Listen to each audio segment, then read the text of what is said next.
Pascal. You are now rocking with that dude Pascal. We be going wild, Haitian in the building, so original. Got the haters catching feelings. Get your hands up to the ceiling and keep them held high, cause St. Louis is ready. Forget about it, goodbye. Hold on, we just saying hi. Five somebody, rise up weekdays. Catch us live, somebody, let's go. Good morning, good afternoon, and good evening, everybody. Welcome to the Pascal Show. Hope you guys are all doing well out there. Hope this show finds you in good spirits, because that's what we need more than ever on this case and many other cases. Nothing but positivity, nothing but good vibes. That's what I'm here for, and I'm sure a lot of you guys are here for that as well. All right, but I have some stuff for y'all today.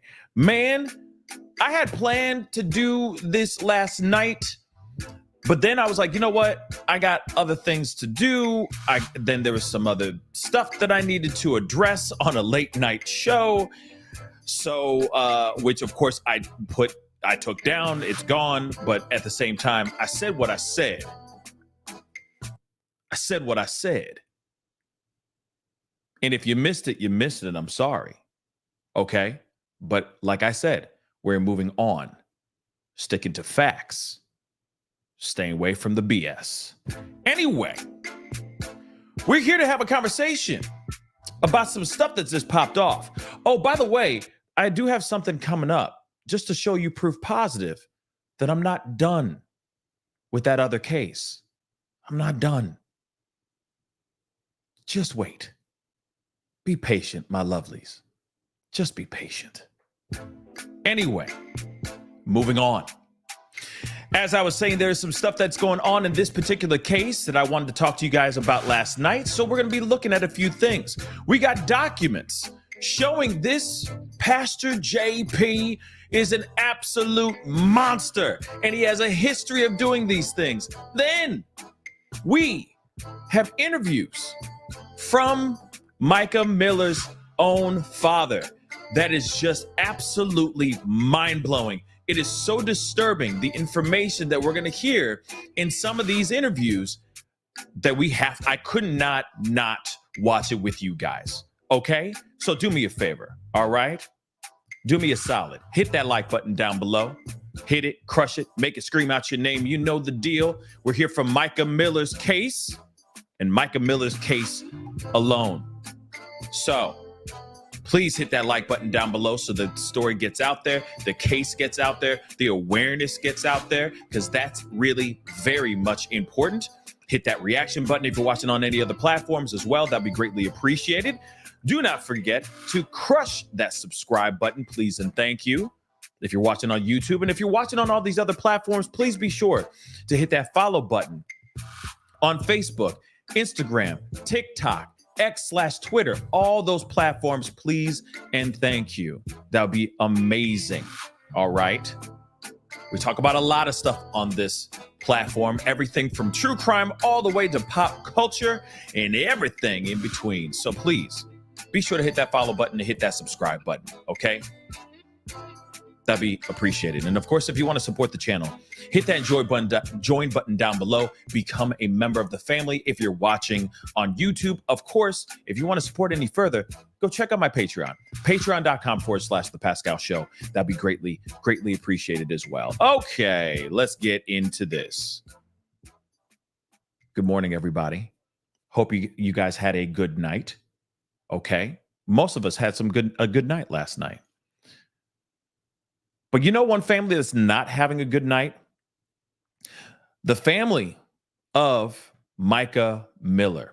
Now, I know that we have been talking about her lately, and I know some might say ad nauseum, right? Some of y'all might be like, oh man, y'all just still talking about Mica. No, I think this is a very unique case. I think this is the reason why people are so focused on this.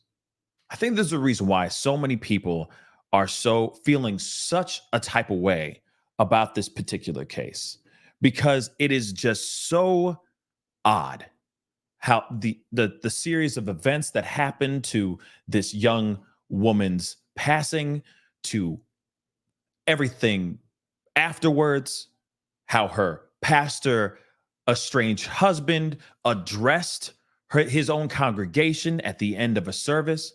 Just things that just didn't feel right to a lot of us. Man, his sermon or his closing to his service was a video that went super viral out here.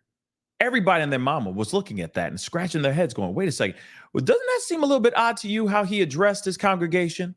And we've all agreed on that. That's why a lot of you guys are pulling in, sitting down, grabbing your coffee, and here to listen to what I have to say and the things that we are about to discuss. Because the things we got in here are absolutely insane, yo. Insane. And they're coming from a very reliable source.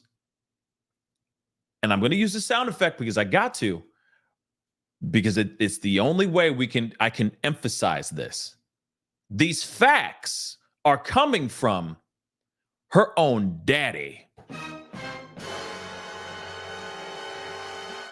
And some documents too. I'm just letting you know there's some documents too. But still, things that are coming from her own daddy about this stuff is absolutely insane. I just want to make that abundantly clear on what's going on here. Phantasmic.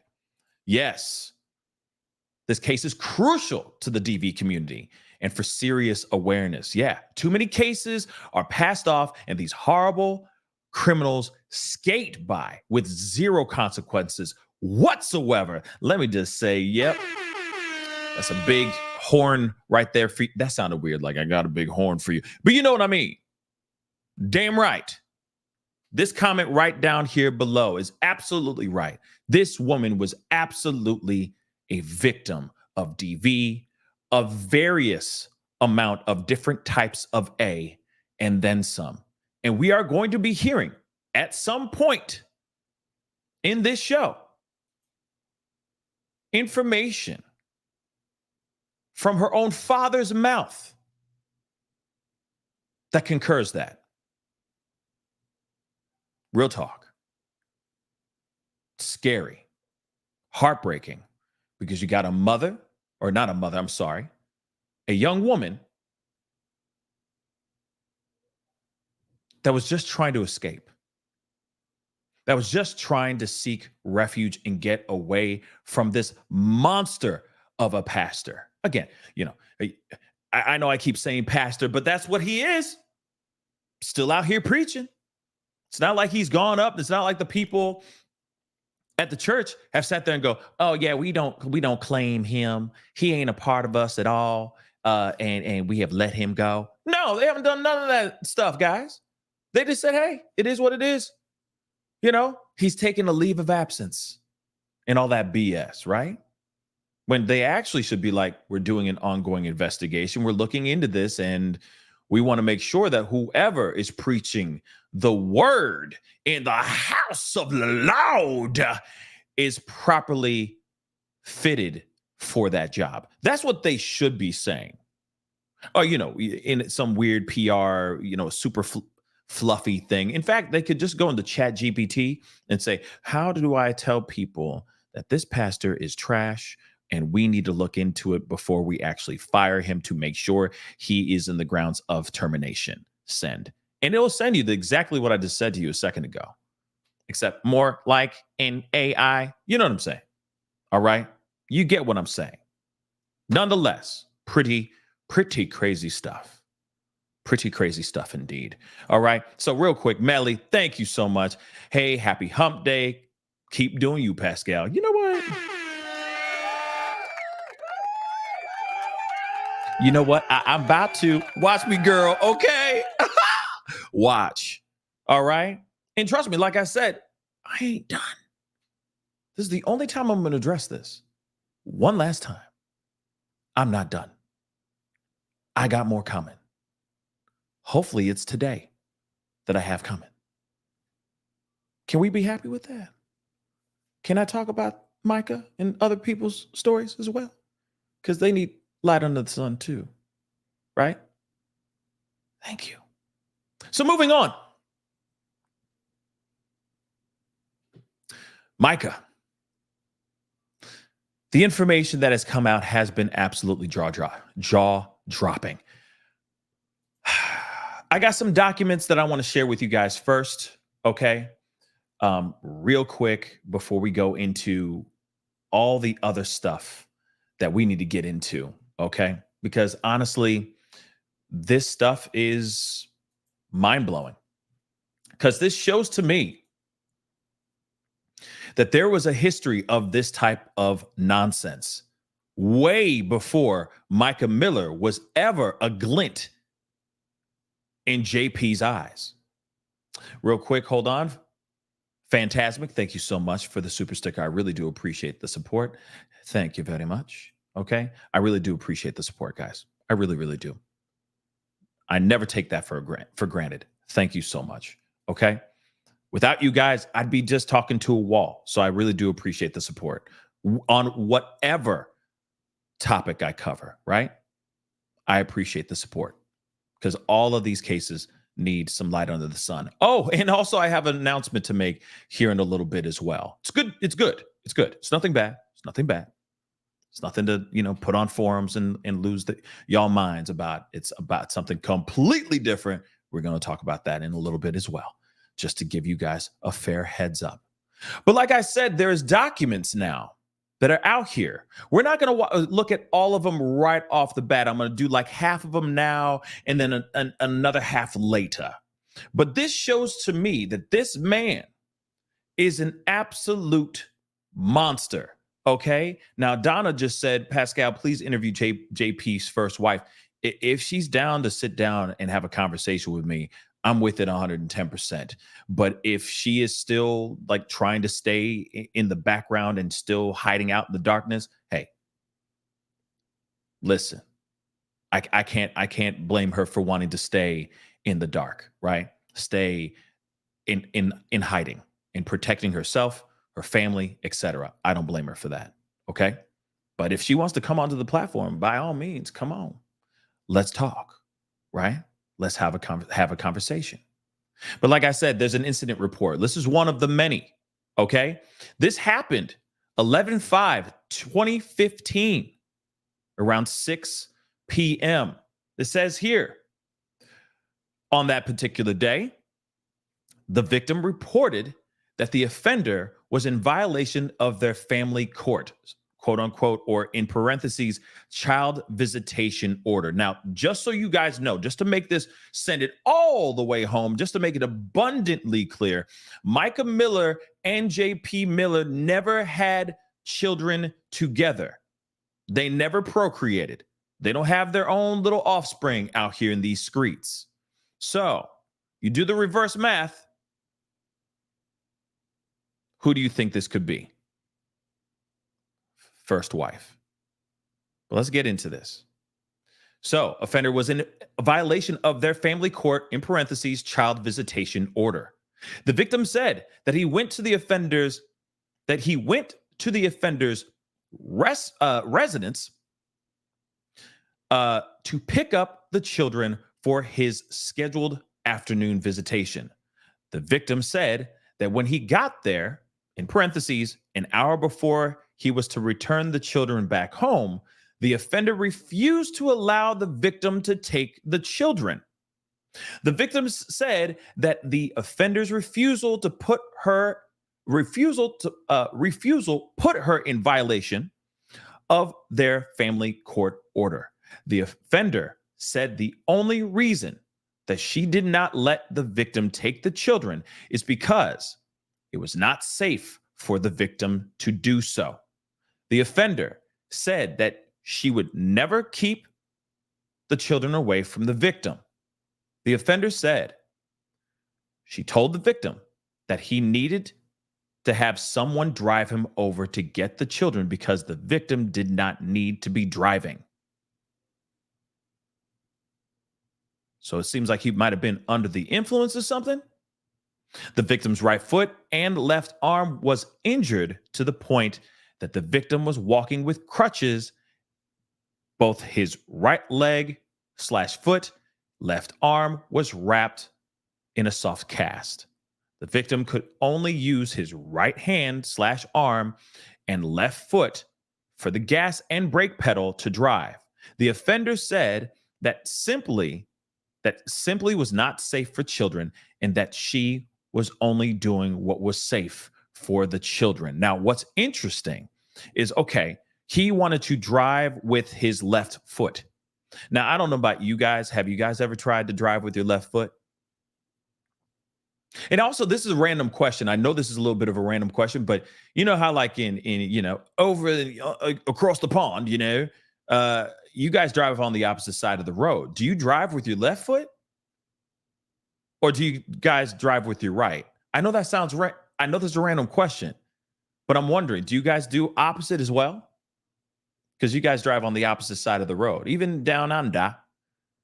You guys drive on the opposite side of the road. So do you guys drive with your right or your left foot? I know that's so stupid, but I'm just curious, Okay, y'all are saying right foot. Okay, right foot. Cool. Random question, but still. He has his right leg / foot wrapped. He's got his left arm wrapped up in a soft cast. So he got jacked up somehow. For how he did it, I don't know.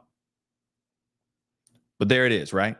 So he was willing to drive with his left foot out here with his kids. Now, let me just point this out first, real quick. I don't know about you. I mean, I've tried it before, like, for ish and giggles in a neighborhood where there wasn't oncoming traffic and the road was completely empty. You see what I'm saying? Like a secluded road. I've tried it before. You put, well, what would happen if I had to drive with my left foot? Oh, that's weird. It feels weird. And then you stop, right? He was willing to do that with his kids in the car. That's no bueno, in my personal opinion. That's no bueno. Okay? Very much no bueno. Let's get into the next one. Another incident report. This time, January 25th, 2016. Let's take a look at this one too. So, that's interesting. This is the date of the offense, but they say that this happened 2 months later. What? I'm confused, but okay. The victim reported that the offender constantly stalks and harasses her. The victim said the offender is her such and such. And since their breakup, the offender will not leave the victim alone. The victim said the offender comes to her job, her new church, and very often her home. Doesn't this sound very familiar? And this is in 2016, guys. 2016. This ain't last month or 3 months or 6 months ago. This is years ago. So do the math. Who is this? Remember, we were watching Gisla's video, Grizzly True Crime's video, right? Shout out to Grizzly True Crime for letting us use her content and watching the security cam footage. But she said something in the very beginning that, he was actually going over to Mica's home, trying to peer through windows, constantly trying to keep tabs on her, right? And now, and of course, we were correcting a few things because something about a tree that he was like trying to kill a tree and moved across the street. Apparently, that all happened with his ex-wife, with his first wife, where he was doing all this stuff. So now we're hearing that he is lurking and giving her crap, following her around, showing up to her job, her new church, and very often at her home while they're going through their breakup times, right? While they're going through a divorce or what have you. But he's doing the same thing like he was doing to Mica recently. Interesting, right? Let's continue. So the victim says the offender uses such and such for an excuse to see her. And the victim feels sure the offender comes to her home when she's not there. Several months ago, a reporting officer responded to the victim's residence at the request of her father, who stated the offender was lying in the victim's front yard The victim was not home at that time. At that time, the offender appeared to be under the influence of something, and rescue was notified to respond. The offender refused treatment and said that maybe he got his medication mixed up, yeah, right, and took his sleeping pills instead of his other medication. What other medication you got, bruh? That you don't know the difference between sleeping pills and the other medication, because all of them are pretty much color-coded or they're all different sizes. So how do you mess up sleeping pill with the blue pills or whatever the hell you got in your, in your morning routine for your vitamins and whatnot? Shout out to my people from across the pond, vitamins, right? Vitamins, guys. And other medication. How can you mix that up? Whoops. Took this instead of this. Okay. A few months later, the offender was at the victim's residence wanting to take such and such. I'm assuming that these are all kids' names, okay? For ice cream, but the victim refused to let this kid go because the offender was injured and taking medication. Remember that incident before? The victim said the offender was in no shape to drive, and it was not safe to let this kid go with the offender.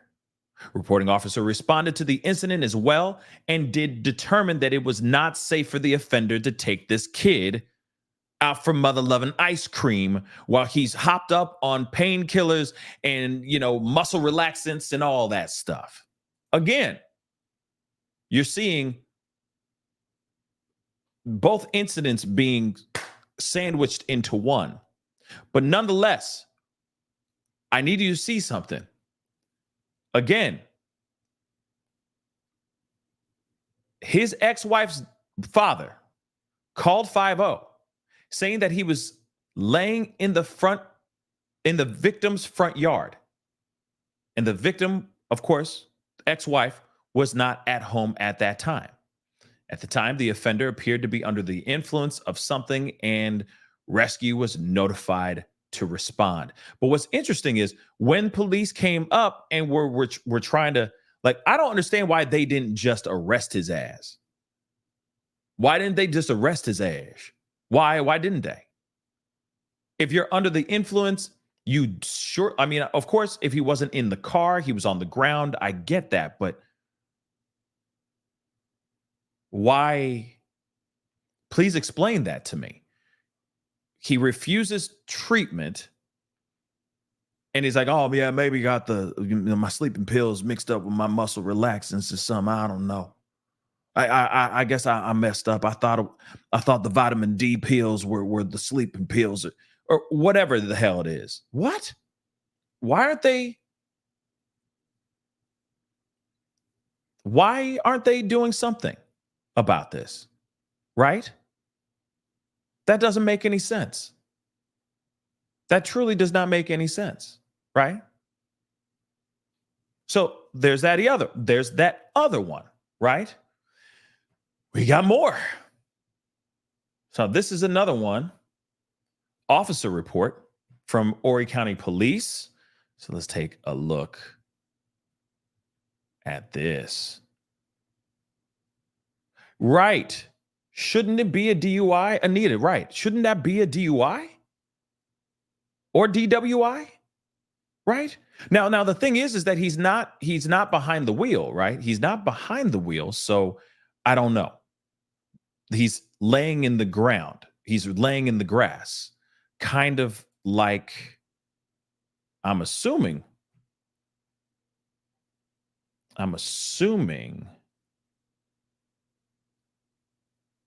Where is it? Like this. If y'all remember this photo, blammo. But it doesn't look like he has this photo does not show his left arm or his feet, right? But if he was still all jacked up, like if his left arm was in a cast and his right leg was in a cast, I feel like we would see You know what I mean? But he's on the floor, but he's having a full-on breakdown in this video, which we've already played before in the past, right? So I'm kind of curious about that. Is that the same incident? Is that the same incident that we're talking about? It's weird, right? S-Dub says the Miss Piggy video. Yeah. Yeah, the video's not good. It's terrible. But it makes you wonder, is that the same video? Because that video's out here. Is that body cam footage, right? Is that an actual body cam footage of this? I'm quite curious, right? There's ants all over me. Whatever he says, right? But it really did happen. That's on body cam, right? So let's continue on. We got another one here too. So it says here, so on March 20th, 2016, again in 2016, okay, RO responded to this address in Myrtle Beach, all right, in reference to a request to a request officer. Once on scene, this officer met with the victim. The victim stated that she had received a phone call from the suspect in regards to such and such. The victim stated that the suspect told her that this person had been hit in the face by a baseball. The victim stated that the suspect told the babysitter that it was okay for them to leave because the suspect was almost home. The victim stated that the suspect hurried off the phone with her and hung up. The victim stated that she went over to the suspect's residence and found this kid outside in the driveway crying. No adult around. He just left him there. So this responding officer talked to the suspect by phone. The suspect stated that at no point in time was this kid left alone. The suspect stated that the babysitter was with the kid until the victim picked the kid up. The suspect stated that the victim does not like it when anyone but the suspect is with this kid and was just upset that this kid was with the babysitter. After this officer was off the phone with the suspect, the victim informed this officer about the custody agreement. The victim wanted it noted that the agreement stated that this kid was supposed to be home at 1700 hours, which is 5 o'clock p.m. So this kid, or where such and such, where I guess they're saying were, this kid was dropped off at the victim's residence at 5:38 p.m.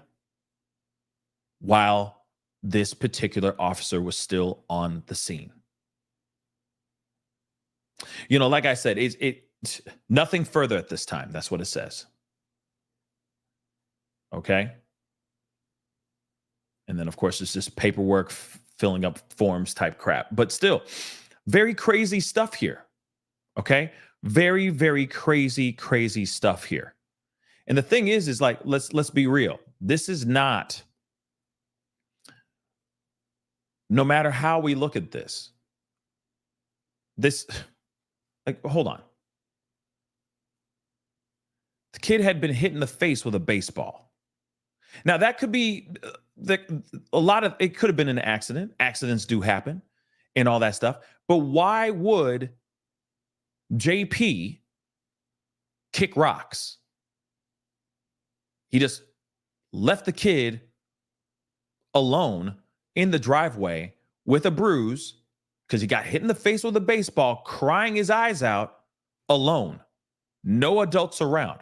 This is what they say in these documents. That's crazy, right? Infamous truth teller. Inside that report, it says that it was with the babysitter. It is the babysitter was could have uh, that been Mica because wasn't she a babysitter at first? That is a very good question. You know what I mean? That is a very, very good question. But like I said, I don't know the timeline and how long she was a babysitter for, because you got to remember this was in 2016, right? That was what, 2016? That's 8 years ago. 8 years ago, she's 30. She would have been 22 around that time. She was married already around that time as well. So I don't know if she was babysitting at that time. She may have had a whole job working somewhere and all that stuff at that time. I don't know that timeline, because she was a babysitter in her early teens, if I'm correct, and may have been a babysitter for them in her late teens, but I don't know if she was a babysitter in her 20s, right? But still, nonetheless, it's a good question to ask. Was she the babysitter there during this baseball incident? I'm quite curious about that, right? But nonetheless, we are seeing, aside from this, because that's just bad. And of course, maybe there is an explanation behind it. But the fact that he just packed up his stuff and he kicked rocks, he just ran off, and officers had to be on the phone with him rather than actually pulling up to his crib and be like, "Sup, though? Can you explain what happened to your kid with this baseball and why he was by himself the entire when his mama showed up?" They didn't do that. They talked to him on the mother-loving phone. That's due diligence? I don't know about that. I really, really don't know about all that. But moving on, though. All right. Like I said, I'm going to split up some of the documents and all that, because we're going to look at some more here in a bit. But there is something I do want to share with you guys. There's a couple things I want to share with y'all. This one's a small clip, and another one, this other one's massive, that I want to share with you guys, because there's some information that was done in an interview with Mica Miller's dad, which is absolutely mind-blowing, the information that's being said in that interview. But he did do an interview with News Nation just a little bit ago. It just dropped it earlier this morning. So I wanted to share this with you guys before we get into the main thing, right? And I don't know if he has any type of, I don't know. I don't know if it's, because we can be really quick to just go in there and speculate and think, oh, there's something sinister going on. And I know that there's been a lot of theory and speculation about the actual police departments in that area. But at the same time, maybe it's not that. Maybe it's just a cop that just decided to be lazy. I don't know. But it just seemed like you left your kid in the middle of a driveway with a bruise on his face. There's no adults around to be seen. This kid could have been in some serious trouble. There's some custody rights, child visitation rights, and all that stuff that I feel like they were being violated, and that they didn't use or lean on at all to even just remotely, I don't know, reprimand him for what he's doing right there. I don't know. It just, something doesn't feel right. Okay. It just doesn't. All right. So nonetheless, maybe there is some corruption going on. Maybe there isn't, but we gotta stay on the err on the side of, if there's information out there that shows corruption, then let's see it. Right. But I don't know. Like I said, there's viable questions out here. I just hope that we have some information that can confirm those theories. You know what I'm saying? But, and you never know, because he's a pastor. You know what I'm saying? He's a pastor. He's big into his community. Maybe some of these cops go to the church too. You never know, right? He may be looked at as a pillar of that community because he's a pastor at this particular church, right? That could be it too. But then again, maybe not. Just like I was just about to say, Lily, maybe they just didn't care. Maybe they're just like, this is a ground ball. No pun intended, but maybe this is just a ground ball. This is nothing. This is just some BS domestic crap. Maybe that's what they thought. I wish they would have looked into it a little bit more, to be really honest, but maybe they just didn't care, right? But we'll see.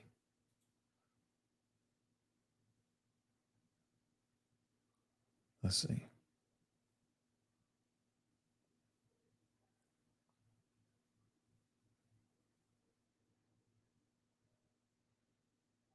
Murder Candy, thank you so much. Please check your email that starts with info.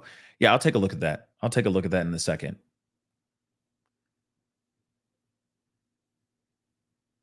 But yeah, we'll see what's going on.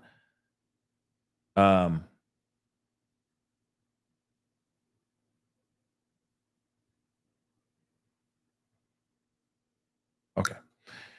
Just looking at blah, blah, blah. Okay. Let's take a look at this interview, though. Shout out to News Nation. You know what I mean? But I think this is good. This morning, we're hearing from family and friends of Mica Miller, the pastor's wife in South Carolina, whose death has been making national headlines. Miller's body found in a North Carolina state park. Authorities say she died of a self-inflicted gunshot. Let me say this really quick, Miss Kirby. I don't know how you got timed out. It could have been a mistake. I don't know. I have no control over that. If the mods did something at that time, it could have been a mistake, or maybe there was some sort of violation. I just want to make that abundantly clear because, like I said, the mods do their thing and they do an amazing job out here. Maybe a mistake happened. It is all good. But let's keep moving with positivity and brightness. Okay. Sorry that happened, but those things happen from time to time. All right. But it was not by my doing. I'm talking. These hands are controlling this, just so you guys know. Let's continue though. All right. Wound. Her family and friends tell News Nation they do not believe that she died by suicide. They say they have video to prove it. Investigative correspondent Rich McHugh has the exclusive details. Good morning, Adrian. The case of Mica Miller here in Myrtle Beach has so many unanswered questions, but the video you're about to see raises even more questions for Mica Miller's family. Deep inside Lumber River State Park, after an extensive hike and through a stretch of knee-deep water, is this desolate backcountry where authorities say Mica Miller took her own life. This is video her family filmed when they visited. The theory of suicide does not add up to me because you're telling me her body floated all the way down this stagnant water and her belongings were all the way up here. We had to walk down a trail, a separate trail, climb through all this mud and trees and fallen debris to even get to where her body was. That is very weird. Okay. The fact that they had to go through all of that to find her remains is very weird. But again, that could have been a choice by her. We still have to put that in consideration, right? I mean, she could have been trying to get away from people. That could be it. She could have been, there's so many different could have beens, right? So, I think it's necessary for us to realize that, the possibilities are literally endless, right? Sorry, one second, guys.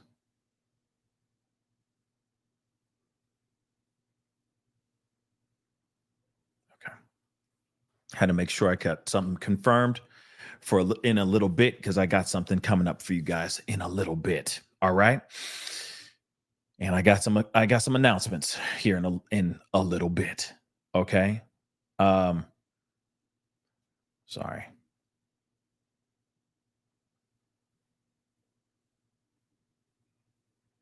Okay. Yeah. Awesome. Confirmed. Now here's the thing. When we see this is very interesting. She could have walked out there trying to avoid being seen, trying to avoid traumatizing any other children and all that. There's so many things, so many possibilities that run rampant within this situation because we don't have all the answers yet, right? We don't have all the answers. And I get it. We can speculate like crazy all day long. But if we are going to speculate, we have to look at both sides of the fence. We have to be fair. One side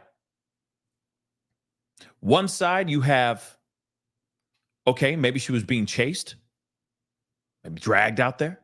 And then the other side, she could have just been going through, finding the thickest piece of wooded area that she knew for a fact she would have some privacy. And of course, avoiding traumatizing any people that could have seen her try to do this unthinkable thing. You got to remember, I think this woman really was a very forward-thinking person, very intelligent. I think if this was done by her hand alone, I think she thought about this in advance. She knew that she wanted to do this, but she did not want to do this and leaving trauma on other people. You know, it's like, God forbid they feel exactly how I feel because of them seeing me do this act. That's not how I want to leave my legacy, right? That could very well be it. It's sad, but that could be it too. Let's continue. All right. Down the water. It's not like she could have, left her belongings and walked down the water and then committed suicide down here, and then somehow the bullets and everything stayed over there. So the bank where the bird boxes and stuff are is where the shell casings and such were found. And the gun was found forward of that, right in the water. And then her body was about 40 meters away, and the water doesn't flow at all. There's no way she would have floated 40 meters away from the edge. It is as if she was placed there. In surveillance footage we obtained through the Freedom of Information Act, you can see her leaving home, buying a gun, and stopping at this remote gas station. I went there and spoke with the owner. He saw Mica Miller that day. Did she look like she was waiting for somebody here? No. Not at all. She got the drink, came outside, used the restroom. The party father got her gas, and she was left. Just an ordinary day.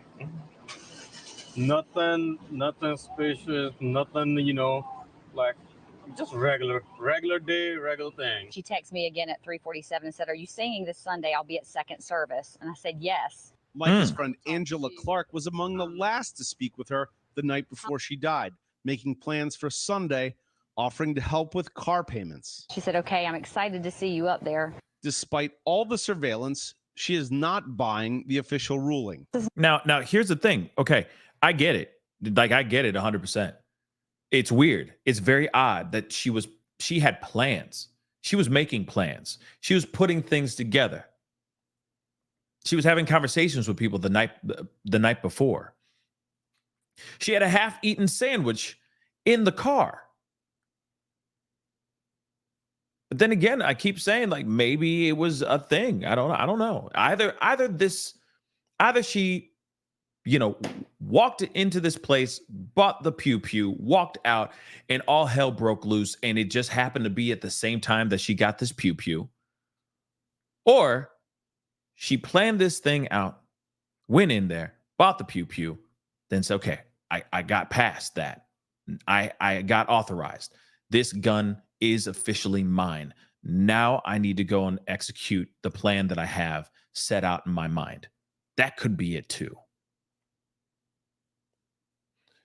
It's not rare for people who decide to do this unthinkable thing like this to have plans made for the future before they do what they do. There are plenty of cases and plenty of stories just like that. Oh, he was really looking forward to graduation. That was later on this week or that week. And suddenly now he's gone. He does this unthinkable thing. Why would he do this? Blah, blah, blah, right? She had hair appointments, with her hairstylist. She had, she was making plans to do some stuff at the church. She had plans. She made plans. The half-eaten sandwich, all those things. This literally could have been a thing where she said, I'm done. And that's it. That could very well be what it is. And what's so sad about this is that there's going to be people that are going to be racking their brains forever when it comes to people who do things that are self-inflicted. I'm not sitting here saying that this is not self-inflicted. I'm not saying that it is. I still am thinking that it is. I will say this. I do believe that she did this unthinkable thing. That's what I think. I don't think she's the one who is the only one that was holding the pew-pew, though. I will say that. I think that JP has a lot to do with this, and his cohorts and all the people that are harassing her and lurking in the background.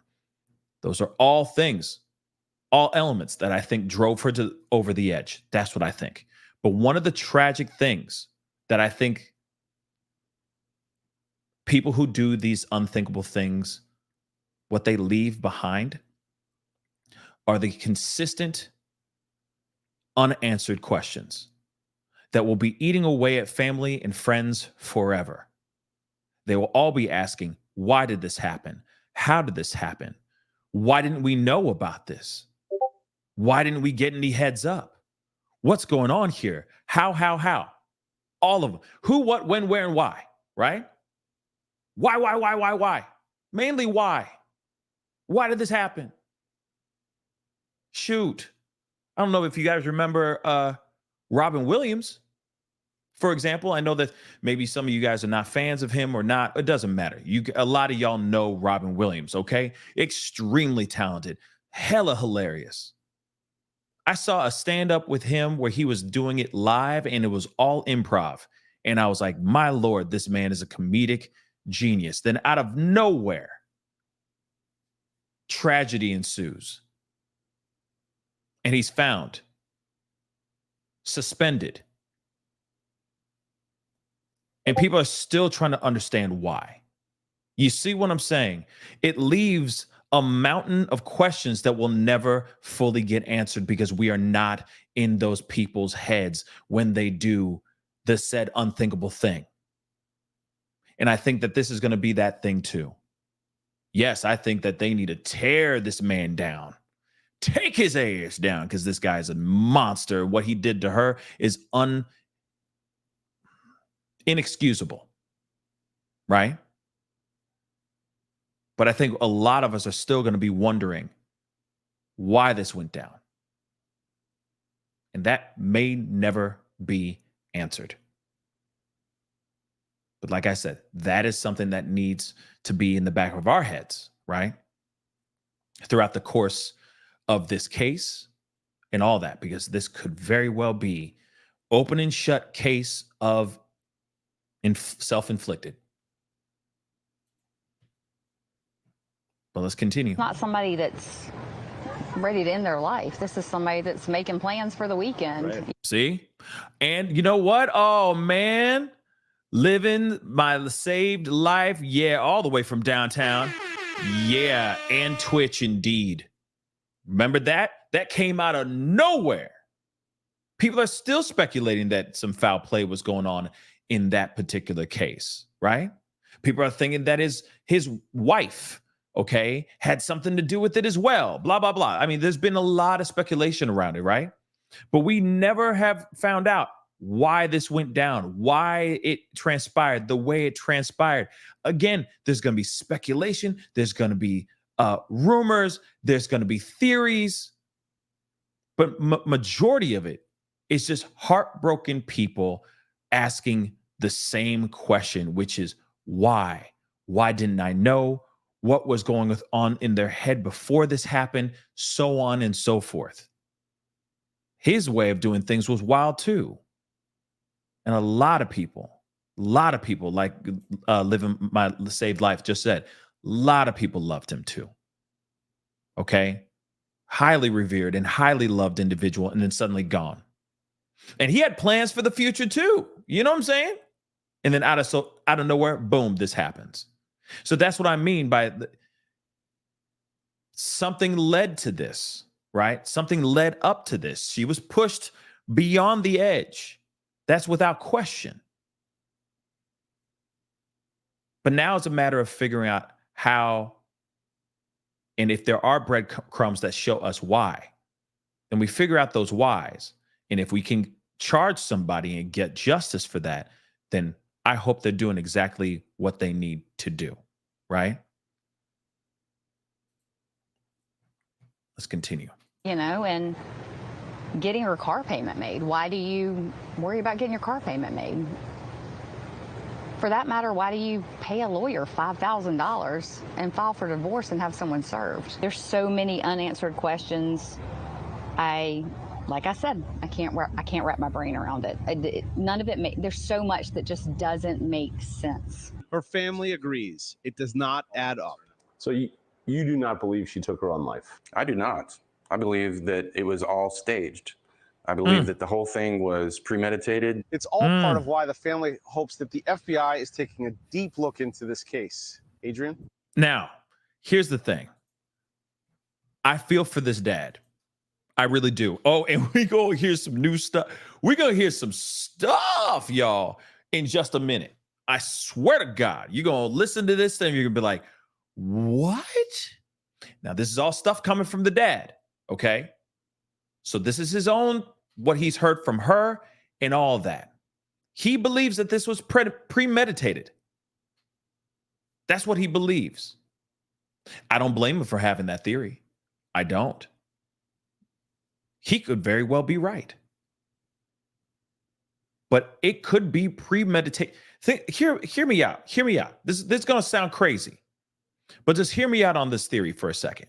What if it's premeditated because he knew that JP and his cohorts knew how fragile she was mentally in the first place, so that they just pushed her in that direction, and then they sat back and let that ship sail all the way down to her demise in the way that it happened?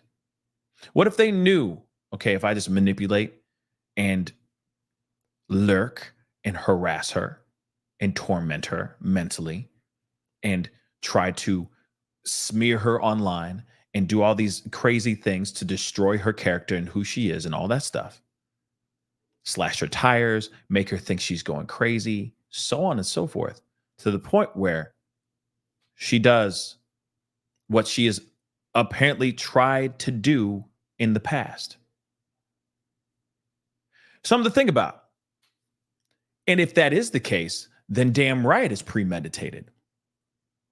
And the most monstrous and most disturbing tactic I have ever seen in my whole entire life.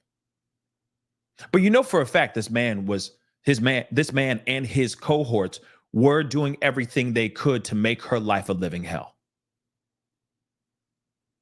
But imagine if somebody knew he's able to do something like this,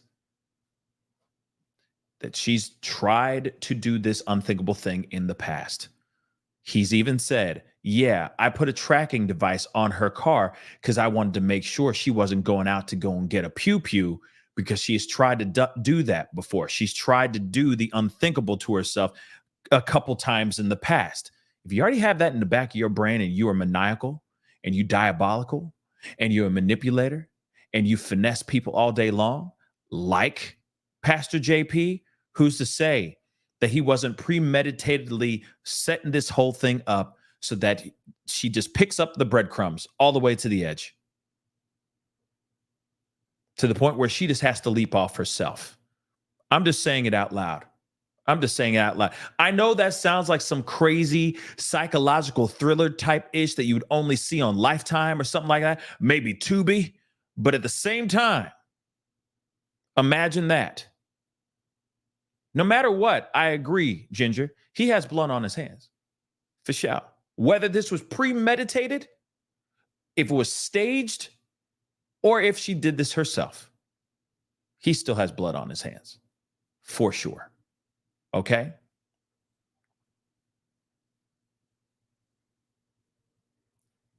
For sure. Now, here's the thing. There's more to this, okay? There's a whole lot more to this. Holy cow. I have got to share with you guys a new interview, or not new, but an interview that kind of came to my attention, was brought to my attention a little while back, a few days ago. And like I said, I just didn't have enough time to really check this out with you guys. So I'm going to share it with you guys today, this morning. And there are things in here that I'm like, wow, did he really just say that? He really did. This is another interview with Mica Miller's father. Again, Michael Francis having a sit down on this podcast. And he has some things to say that I never thought he would be saying out loud. And again, these are things that he was hearing from his own daughter, Mica's mouth. There's also another thing. I never thought about this too, but it's spiritual intimidation, spiritual abuse. I never thought I'd ever say that out loud, but that exists from what I understand now too. That you can use the Bible, you can use faith to break somebody, to bend at to have them bend at your will. It's very interesting. Sorry, it's a little bit of a left turn, but it was just something that popped in my head. That really does exist, apparently. Never thought it did. But it does. Real quick. Melly Mel, thank you so much, Melly. Thank you so much. I appreciate it. Thank you so much. Tired as a mother. Thank you so much. My personal opinion, if a significant other is typically suspect number one and an autopsy is denied, then they need to contact the next of kin. I absolutely agree with that. 110%. And why wouldn't they just let that happen, right? Why wouldn't they know? Why wouldn't they let that happen, right? That's very interesting as well. Born in Boston, thank you so much for the super sticker. I really, really do appreciate it. Thank you so very, very much. Okay. Here it is, though. I think this is very interesting, nonetheless. All right. This interview is from the Awake Nation. All right. This is very interesting because, again, you're hearing he's going off, like going off in that way. I'm not sitting here saying like he's going off, he's losing his yo. No. It's not like that at all. All right. But there is some interesting things that he is saying here that are just, we're going to be going through this bit by bit. Okay. We're not watching the whole thing. Okay.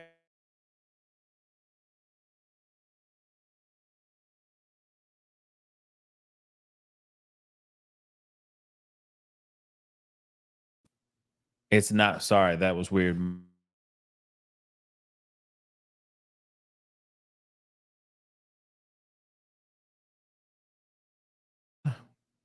Okay. Hopefully this will be nice to me, but again, it is very interesting. I don't know what's going on. Maybe the weather's getting crappy again. I don't know.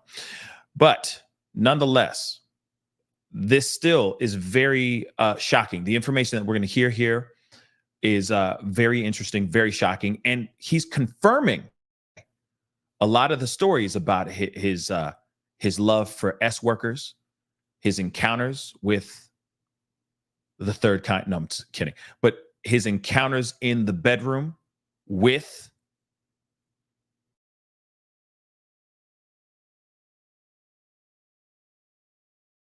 very interesting. Okay. But hopefully the internet is back up and running for you guys. I don't know what, it was weird. It kind of went choppy for a second there. All right. But let's get into this. Like I said, we just kind of are dropping in the middle of this thing. Okay. We're dropping right in the middle of this. All right. But let's get into this. All right. And yeah, Sage Warrior, real quick. Yeah. Ask preachers' kids about spiritual A. Too many of us are survivors of it. Sadly, it's very true. Yeah, it's crazy, and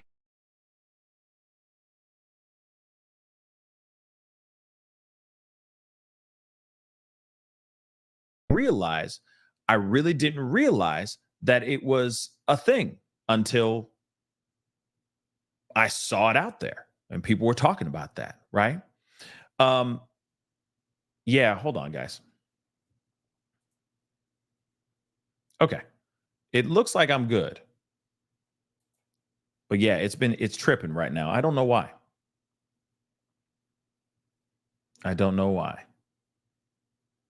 Okay. I think we're good. We're going to drop right in the middle of the interview, just so you guys know. But let's rock and roll. Article on him, Michael, that said college president arrested, accused of turning school into a forced labor camp. Reginald Wayne Miller. Right. So when I knew that his dad was doing stuff like that, I was immediately, first off, just it confirmed that what I was sensing when I met him was true, and that, gosh, okay, now my daughter has been under this guy's control all this time, and it just went downhill fast. And the more we tried to get Mica to spend time with us and get her to talk about this, the more he tried to keep her away from us, to the point of here's a big revelation about his character was he coached Mica into calling Child Protective Services on her mother, and just division. He's always trying to keep her away. He set up places for her to stay with friends in the church and such. And I eventually was able to go there. I was living in Virginia at the time, and I was able to go there and sign with Child Protective Services for her to be in people that I knew, and different things like that. And then she ended up coming and staying with me for a school term in Virginia. And, I was just shocked at how much someone can be changed, how much someone can go from very free thinking, but in a Christian way, positive way, and such, and be very well founded in the word, very well trained up, and then end up over time yielding. And he knew that Mica was somebody who understood authority. He knew that she was going to respond in a biblical way to authority, but he twisted it and used it for his advantage. And remember what I said about spiritual A, right? Interesting, right? And basically had her snowed where she didn't realize what all she was involved with, and ultimately, because she started fighting back and coming out of this in the last recent years, he wouldn't let her go into board meetings from the church. He wouldn't let her go to business meetings. And, and she demanded to see the bylaws of the church. And then we discovered there was two different sets, and the one that everybody thought was accurate was never filed. And Reverend Randall came into a meeting holding up the actual bylaws and saying, this is what it is, and this is how we're doing it. And so the elders of the church were basically just pawns. They had no idea. Everything they voted on was came down to the decision of Reverend Randall or John Paul. And he had sole ownership of everything. He was constantly moving properties around and vehicles around, up to 29 vehicles, and just bonkers type of business deals in the background.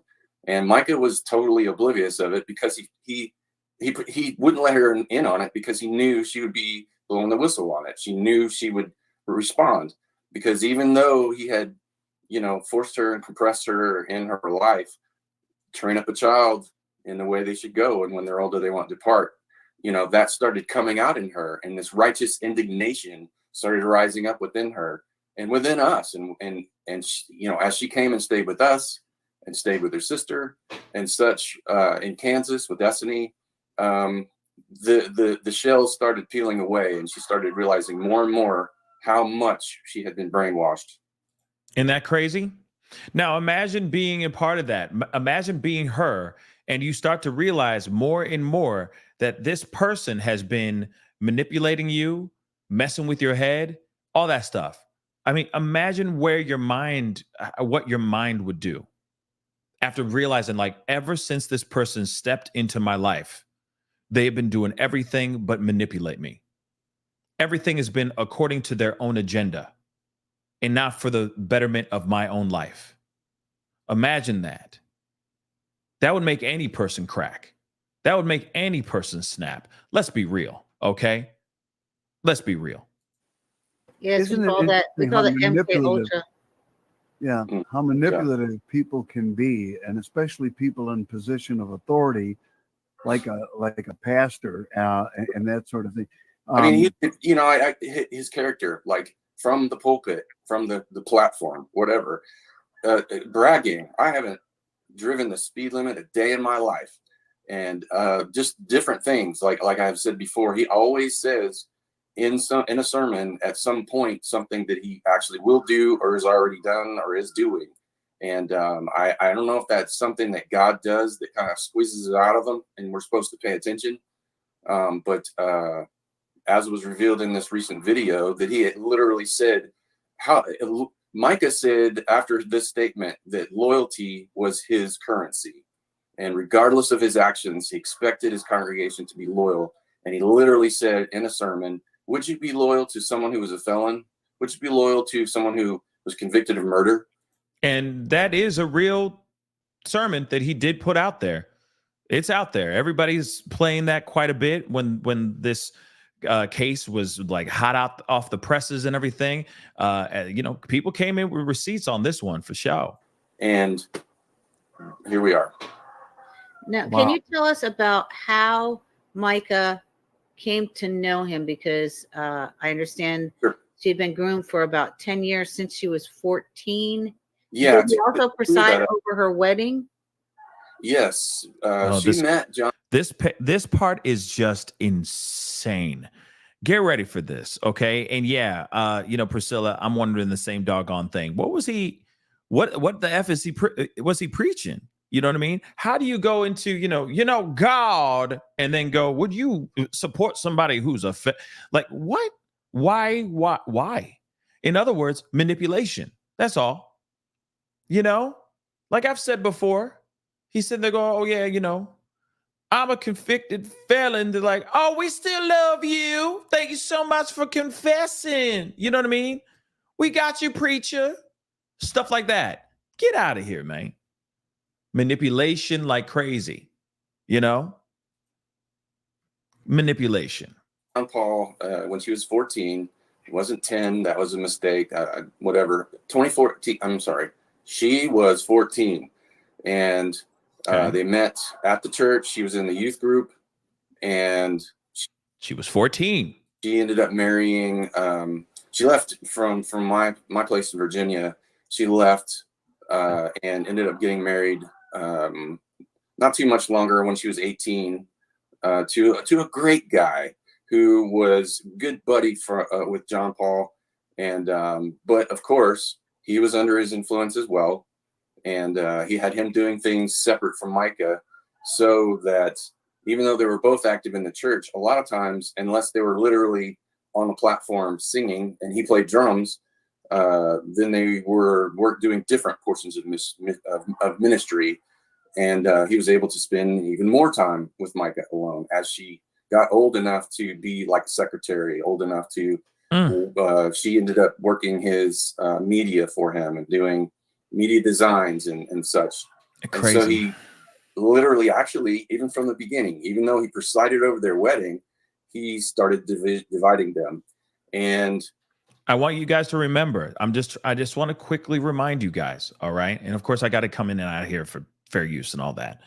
And I do recommend you guys go and checking out the full show, okay, when you get some time, because he drops bombs. And I'm wondering why he didn't say any of this stuff on News Nation or any of the other platforms that he's ever been on for interviews at all, because the stuff that he says here are bombshells. But hold on, let me roll that back because I forgot what I was going to say. And so he literally, actually, even from the beginning, even though he presided over their wedding, he started dividing them. And what's crazy to me is that he was doing everything he could to just stay around her as much as he could, try to get him, the husband, as far away from her, or take, hey, why don't you go on that run for me? I need some more markers. Okay. Whatever the hell it is. Right. And, me and your wife are going to be here just going through scripture. He used all that time, all those opportunities to make sure that Mica was in his presence at all times. Now, some might look at that and go, well, that's just a man that's just has a crush on a woman. That's a married woman. You are a pastor of a church. You should know better. This is also the person that you helped marry one of your friends, one of your people of the congregation. one of your musicians in your band. Come on. Come on. All right. Ridiculous. And he told me himself, okay, let me back that up. He told Mica, and then I heard from her. And anyway, okay, the thing is when she asked him, John Paul, when did you actually fall in love with me? He told her, when I saw you walking down the aisle with Jeremy. And from that point, it was on. And when did you start babysitting his children, Michael? A few years before that, when he had her call on the family, which was totally bogus. Everybody was fine.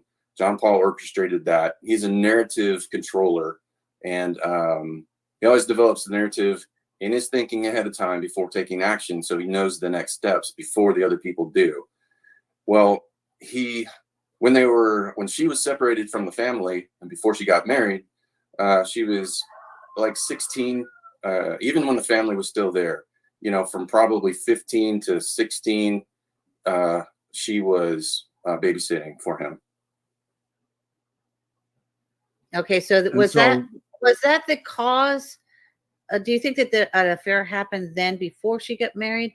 And because I mean, people ask that, right? Because that would be kind of, going along the lines with grooming and such. I really don't. I mean, the family, we all agree that it doesn't seem to be that was the case, because or if anything occurred, Mica was forgiving enough to not say anything about it. And so we have no reason or evidence to think that anything illegal was going on, except that he was grooming her. I mean, he was finessing her for a long time, guys. A long time. Now, did you get an opportunity to look at the divorce papers of the first wife, in which there were allegations that he was that he had a sexual addiction? He was addicted to prostitutes and pornography. Okay. This is when it gets really, really interesting. Absolutely. Yes. And Mica even confirmed that by saying, and this is so sad because she didn't even tell me until this year, until literally like a few months ago. Let me rewind that really quick. Just so you know, this is not speculation. This is not BS. This is all facts coming from Daddy. And he said, who told him this? Absolutely. Yes. And Mica even confirmed that by saying, and this is so sad because she didn't even tell me until this year. I just want to make that abundantly clear, because like I said, we are trying to stay on facts. Period. All right. He's hearing this. He heard this from his own daughter's mouth this year, before her tragedy. All right. Okay. Let's continue, because it has to do with some people of the night, S workers. Okay. And whatnot. All right. Let's take a look at this. Until literally like a few months ago. Because like I said, she was trained by him to keep everything covered. He constantly would say during sermons, we need to forgive each other. We need to not hold grudges. We need to not whatever. But yet he would use that information later to hold someone under pressure to do some bidding for him. Well, she said, Dad, he had me in the car. We would be driving after dinner, and he would just say, hey, let's go get a prostitute. Just like nonchalant, no big deal. You would like say that to her? Okay, you heard that? We ain't even done yet, babies, okay?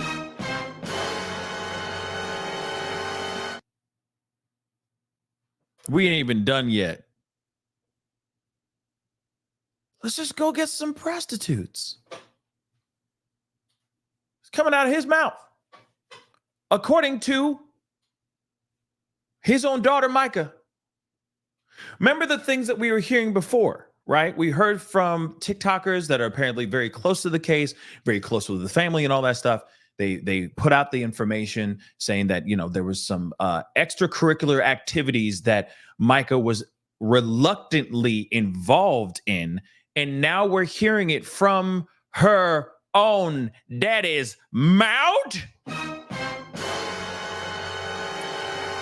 But don't you worry, we're gonna roll that back for all you guys in the nosebleed seats because he says more. He says so much more. So we just at the tip of the iceberg, baby. There's all 90% of mass coming up here very, very shortly. But I want to make sure you guys hear this all in the nosebleed seats. One more again. And hey, shout out to Awake Nation. Okay, for getting this interview and letting this man speak, because he was able to just say what he needed to say. It's not tailored with, like, no disrespect to these mainstream media outlets, news outlets. Let's be real, we need those too.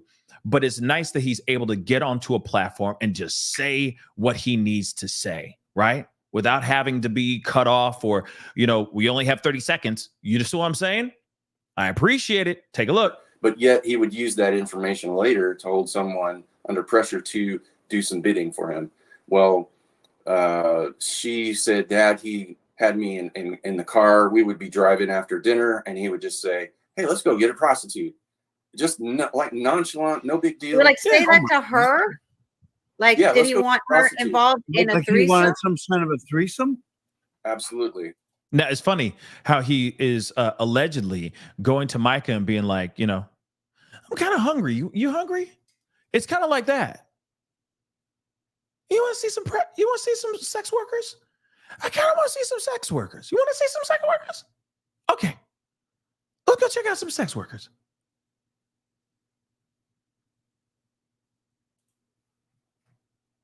He would get someone in the car and okay, let me back this up too, because this is an important thing to say.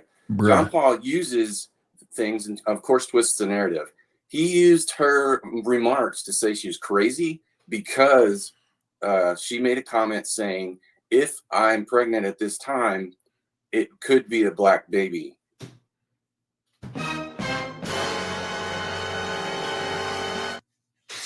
What? Okay, hold up. What? Hold on, I gotta rewind that. He's okay.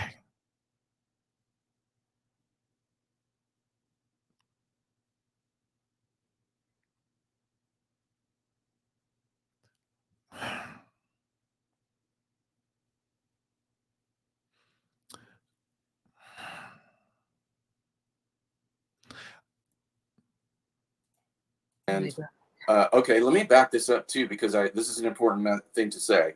John Paul uses things and of course twists the narrative.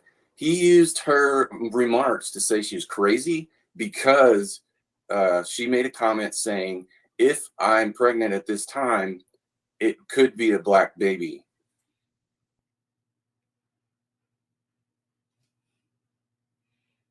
How the baby black though? Don't worry, you guys can do the math. We're all adults here. Don't worry, he explains it as well. Let's go. And he said, that's just so dumb. That doesn't make any sense at all. She's crazy. Well, he had sex in front of her with a black guy because she didn't want to have anything to do with it. And then he emitted in their area and such, and for his pleasure. And because Mica didn't want to participate at that point, she was just shocked.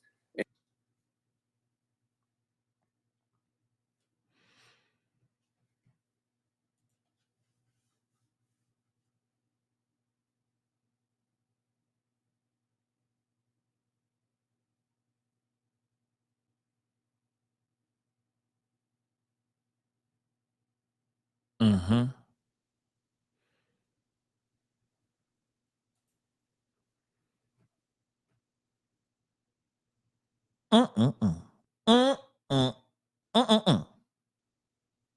I'm going to continue though, but they were out here,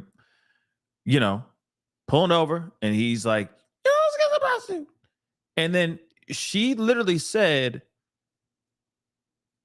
if I'm pregnant, I'm probably going to be pregnant with a black baby. Then I guess he's like, no, you crazy girl. Excuse me while I have relations with this black man real quick in front of you.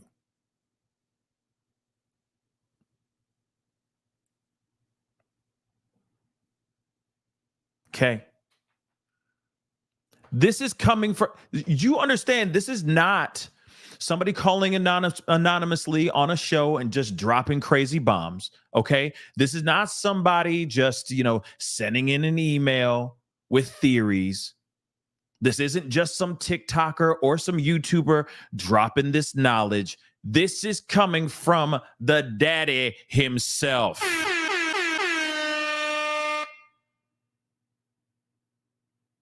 Yeah, Maria, I am shooketh. Yes, Jasmine, this is facts. Facts. I've already heard this before, but still listening to it again, you're like, huh? What? Who, what, when, where, and why? And most also, how? I mean, I don't really need to know. We already know how. We're all adults. But what? Now, here's the thing, though. If these allegations are actually true, then my heart absolutely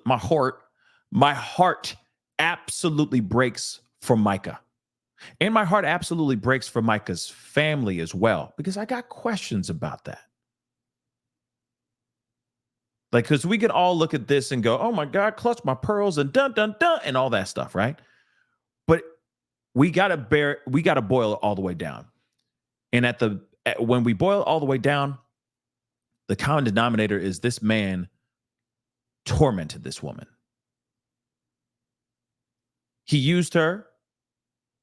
He ate her. He did whatever the hell he wanted to do and then some. And that is absolutely heartbreaking to hear.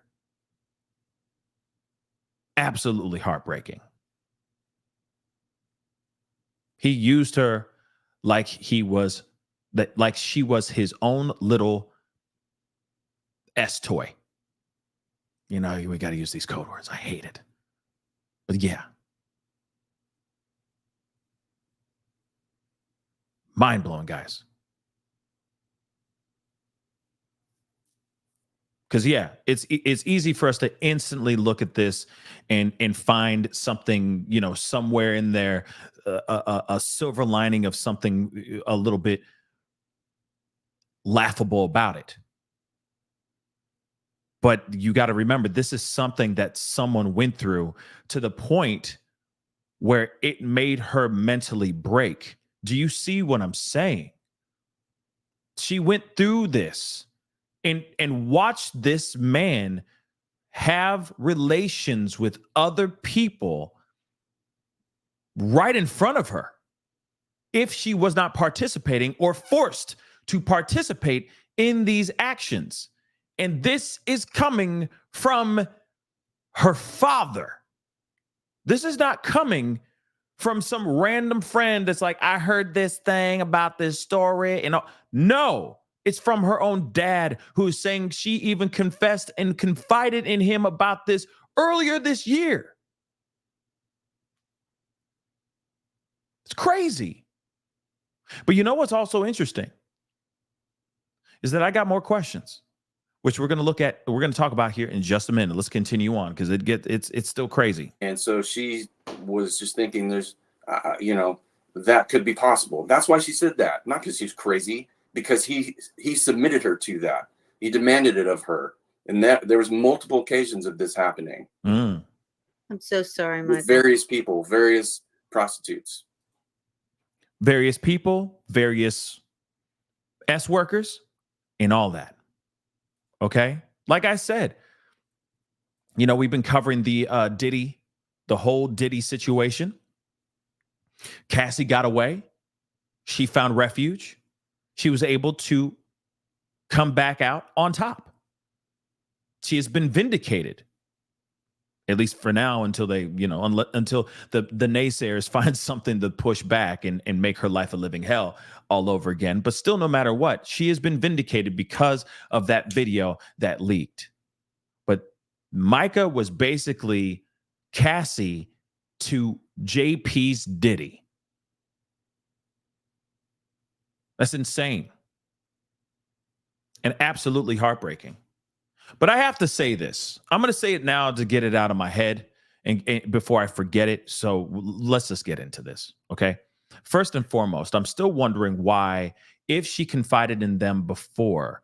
Now, I know that there were affidavits that were filed and all this stuff, but wasn't most of this stuff done after the fact? So I keep wondering, couldn't there have been some sort of, I don't know, law enforcement restraining orders, etc., that could have been used against this man? Now, here's the thing. If there are restraining orders, if there is that kind of paperwork out there, then that will be news to me right now. Maybe that all is starting to slowly, triculate out here, right? But still, I am wondering, you're hearing from your own daughter earlier this year, as he said, how she would be witness or participating in her own husband's sexcapades against her will. That's crimes all written all over that. That's an S crime written all over that mug.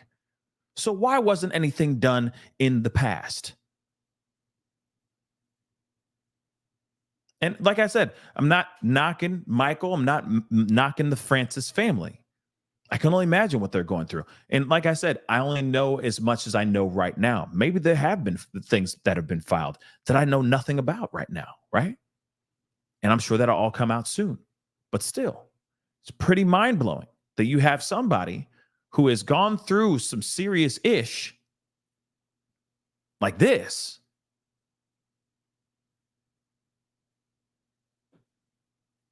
I just keep wondering if were there things done? I know that her sister was doing everything she could to protect her. I don't know. Like I said, it's still very shocking, this kind of stuff, this information. Absolutely shocking. But I keep wondering, were there things that could have been done to prevent this from happening? I don't know. It's heartbreaking. Shocking, for sure. Salacious is all get out. But I still keep wondering.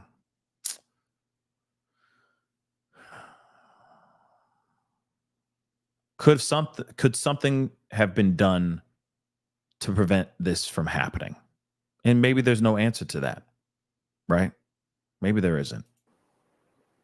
I'm like at tears right now. No doubt. It's just, yeah, I was shocked, and I just consoled her that nobody should go through that, Micah. That's ridiculous. This is all the more reason why you've got to move out and you've got to go stay with Destiny. Come to Texas, because I moved to Texas. That's where my parents are. Come stay with me. And so she did for a bit. And the more and more she was away, the more and more she started revealing these kind of things. Did it have been suppressed because... I'm not married. No, I've been single for years. Okay. Also, before we're going to take a short break here, and we're going to do the guest promo. But before we do that, I found out, and I don't know why I didn't think that you would be a musician, because she was extremely talented. But I found out that you are also a musician. Can you tell us a little bit about that? Sure. My whole family is musical. Grew up in a country church in Texas, and after leaving Houston, and my parents sang and played. My dad plays instruments. My mom played accordion and keyboards a little bit, and we would sing, and I would play mandolin or whatever. I'd play bass, and God really blessed me with the ability to kind of just play whatever instrument is needed at the time. And so I've done recording, played on the East Coast quite a bit with biker churches and biker events. It's kind of the style I like to play, rock, Christian rock, and various songs like that. Yeah, one of the songs that you sent me, it's called Lion Tribe, Strong and Courageous. So you can find that. Her voice started dropping, and it got raspy. On? Yes, and it damaged her vocal cords. To get injections of some things, and I've got something that she recorded while she was with me in Texas. And here's one thing that's sad as an aside. He forced her to get injections of testosterone so she could keep up with his sex drive. And of testosterone? Yes. What is that, yo? Like, that's That just doesn't make any sense. Like, that doesn't make any sense, yo. Shots of testosterone so she can keep up with his own libido. Yeah, what in the actual F is that too? What? Like I said, this interview, like, I wish this interview was out here. This interview should be out here for everyone to see. Real talk. This should be out here on, you know, mainstream media and all that stuff. This is the information that should be out here as well. This is a full-on understanding of what this kind of person was, what kind of person Pastor JP is, and what she went through. Because there's more here. Real talk. And it damaged her vocal cords. Oh my God, Michael. She couldn't sing normally because her voice started dropping and it got raspy. And she was so devastated and she couldn't do what God blessed her to do. He was manipulating her gifting so he could have pleasure more than was normal, more than was healthy. And he would force her to do things that he would say earn his good graces by performing these acts with prostitutes and such that she was highly unacceptable behavior for her. She knew better. She knew it was just all wrong. Imagine being the father hearing this, being on the receiving end of this information. This is your daughter, your seed, your pride and joy, your little princess, all that stuff. She's telling you all this stuff. I mean, there's more. I'm gonna play a little bit more. I'm not playing the whole thing, like I said, but there's some bullet points in here that I'm like, I just want you guys to walk away from these, from this with these bullet points.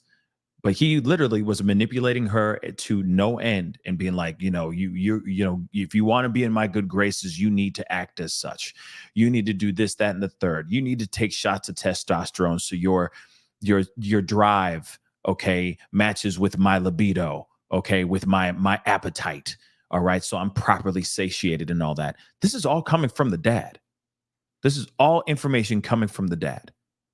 Like I said, this ain't a best friend. This isn't just, you know, a hearsay type of situation, straight from the father's mouth. That is crazy, guys. Let's continue on. But yeah, so music, going back, it's so hard not to just fall onto that because it's so crazy. But she had a beautiful voice. My ex-wife, Angelita, skipping ahead with our trauma triage team, and we're going to keep videos. So you can obviously do the hashtag Justice for Mica and find a plethora and beyond myriad information. It's the support has been overwhelming. We thank everybody so much for that. So, and we will make sure that we post that on our show page today, and we'll bring it up again before. With a for your orders. Man, my distraught son called me at 10:30 at night. I was in Texas. He had been notified that he called me and said, "Dad, Mica is no longer with us." And I just, you know, what in the world? And I realized at that moment, you know, that it had all come to a head and something happened. And I was remembering what she said about, you know, he would do something to her, you know, if she was to be still in the area, or if he wouldn't stop, you know, she knew something would happen, that if he doesn't stop, that something would happen.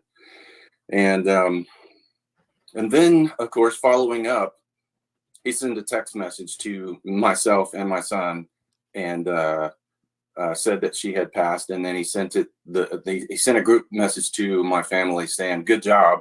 You know, you guys didn't let her do this and that and didn't help her with her." So he was blaming you and the rest of the family. Okay. Of course. And honestly, there is footage like that out.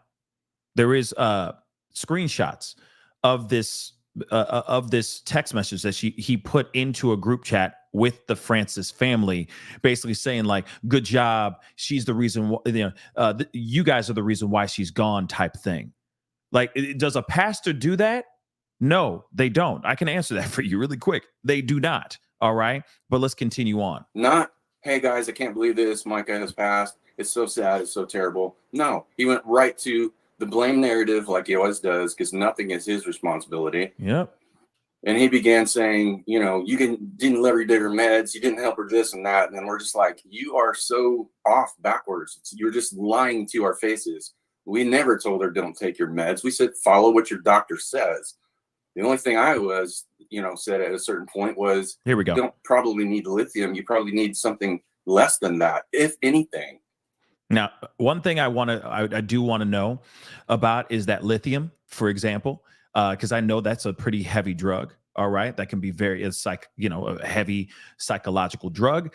You know, I am quite curious about why she was taking that lithium, what caused her to be diagnosed or to be prescribed that lithium. Sometimes doctors can misdiagnose. Sometimes doctors can overdo it with the lithium. Okay. You know, of some sort, like maybe she doesn't even need it at all, but they just go lithium. You see what I'm saying? And also, it's also another wonder if the pastor has something to do with the conversations that were being had about her mental health. And if he had something to do with her taking this lithium as well. Like I said, lithium is real. Okay. I see it all in the chat. You guys are saying like lithium is scary. Okay. Yeah. Or real quick before I read that one, lithium is a yes, heavy one. Absolutely. All right. What doctor prescribed her to? You know what I mean? Like that's what I want to know. Right. What doctor prescribed her this ish? Right. And was he having a conversation? Was he in control of that conversation? Being like, yeah, you know, she has these issues and blah, blah, blah. As you can see, she's not right. You know what I mean?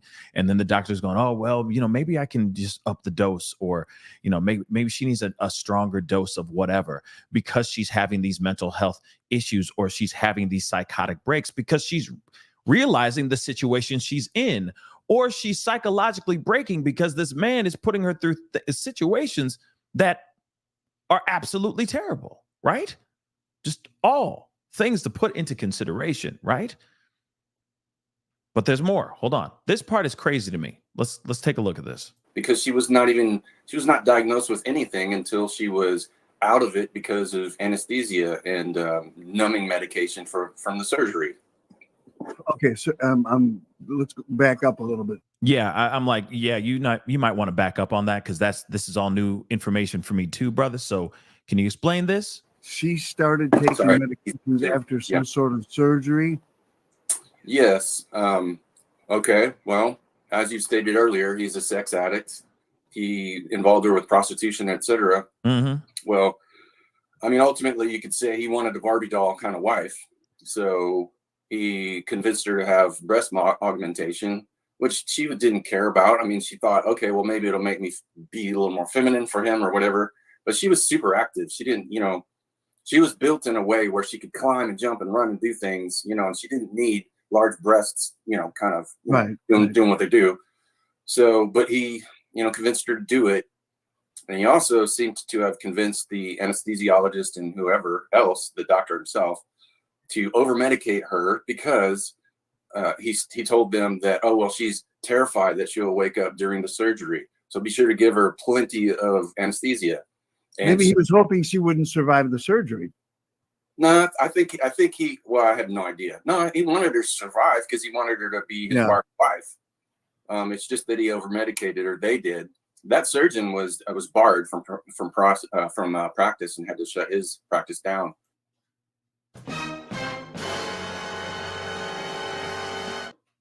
Just like I said, this interview is just the tip of the iceberg, or what we just listened to is just the tip of the iceberg of this interview. I highly recommend you guys go and checking it out, because let's be real.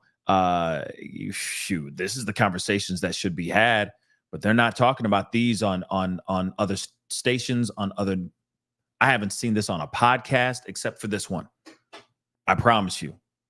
So this is absolutely mind-blowing. But the augmentation is pretty crazy too. Oh, I'll put her under the knife because I want her chest to be bigger. You know what I'm saying? It's bad.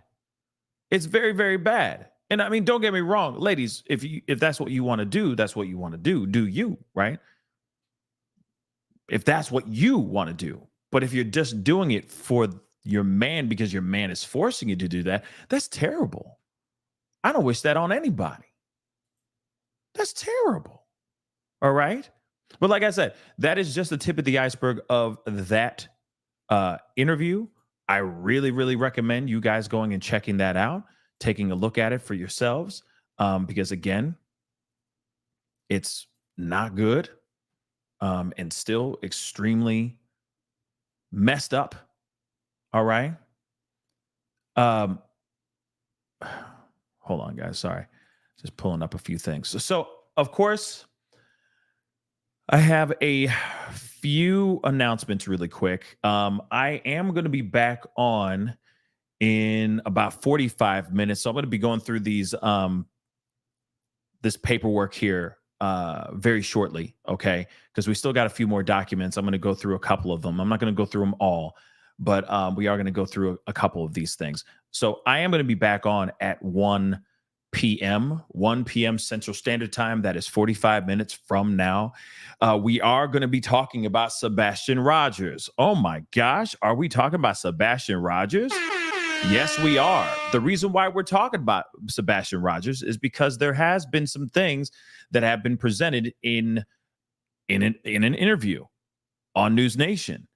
And so I am bringing on, because I got some questions. So I'm bringing on former FBI agent Jennifer Coffindaffer to come in and give us her personal opinions about how FBI can actually get involved in this actual case. So we do have a former FBI agent coming onto the show to talk about that specifically. Like I said, we are only going to be talking about facts on this show when it comes to Sebastian Rogers. So one thing I'd like to know, and I've been asking for weeks now, is how Seth and everybody else that's involved in this search, how can they successfully get the FBI involved in finding Sebastian and running lead in finding Sebastian? That is important. So we will be talking about Sebastian Rogers in about 45 minutes. Let me just let you know that. And I get it. Some of y'all are going to be like, I don't, you feel some type of way. Hey, this woman is a highly decorated, very, very well-informed former FBI agent. So of course she's going to know what needs to be done, what can't be done, what could possibly be done for FBI to be involved in finding Sebastian, because we need to find Sebastian. So we put all of those opinions aside. Damn them all. Put them aside. And let's just try to find Sebastian. All right. So I will be doing that today at 1 o'clock, 45 minutes from now. So I am going to go through these documents pretty damn quickly, but I did want to let you guys know that because I still need to set up that show and then bring her on, and then we're going to chop it up. But that's one thing. Like I said, I'm still talking about Sebastian. I am not stepping away or walking away from the case. Case is still in the back of my mind, on the tip of my tongue, and I am still trying to cheerlead for Sebastian's finding. Okay? Period. When it comes to Riley Strain, I'm still waiting on the toxicology and autopsy, the independent, the second autopsy and the second toxicology results. They have not come out. So I'm still waiting on that. But like I said, I am going to be having a conversation in about 45 minutes, and it's about Sebastian Rogers. Like I said, y'all like to think that I'm done talking about Sebastian, that I walked away because Tony or Seth rubbed me the wrong way. Nobody rubbed me the wrong way. Come on, y'all. Come on. Miss me with that nonsense. All right? So the conversation still continues with Sebastian Rogers, or about Sebastian Rogers, in about 45 minutes. So we need to get into this other thing. Another announcement. I will tell you really quick, all right, is that, okay, is that Friday morning, I will be doing a sit-down conversation with Jennifer Santinello, the mother of Layla Santinello, the young mother that went missing out in Tennessee almost a year ago. So I will be having an exclusive conversation with her Friday morning at 10 a.m. Central Standard Time. So I just want to make you guys aware of the things and the topics and the things that I'm covering. As you guys already know, I cover a lot of things. Man, I'm going to be talking about Diddy here very, very shortly, I'm sure, right? Because there's been new developments in Diddy. We talk about a lot of things on this platform. We don't only talk about Sebastian. We talk about a lot of things. And like I said, I'm here for facts and only facts. That's all I give a damn about. Damn all that drama BS. We're here for facts and facts alone. So, just so you guys know, I know somebody out here going to feel some type of way about me saying it like that, but hey, lo siento, but we going to keep on moving because we need to keep telling these stories. They ain't going to tell themselves. So let's continue, right? Let's get into this because we still got more documents to get into, and I got like 10 minutes to crush through this stuff, okay? So we got another incident report. This was in June of 2016. Again, some stuff during the time of the divorce and separation with his first wife, okay? So on the above date and time, the officer responded to the incident location, in reference to a harassment complainant. The officer met with the victim who states, I'm assuming JP, or the husband, I guess, or the ex-husband, maybe, separated for a year and going through divorce, has been using a green laser to shine into her residence. What? The victim states that the suspect moved into a house across the lake where he can see into her garage/residence. Man, like this is the stuff that we were talking about.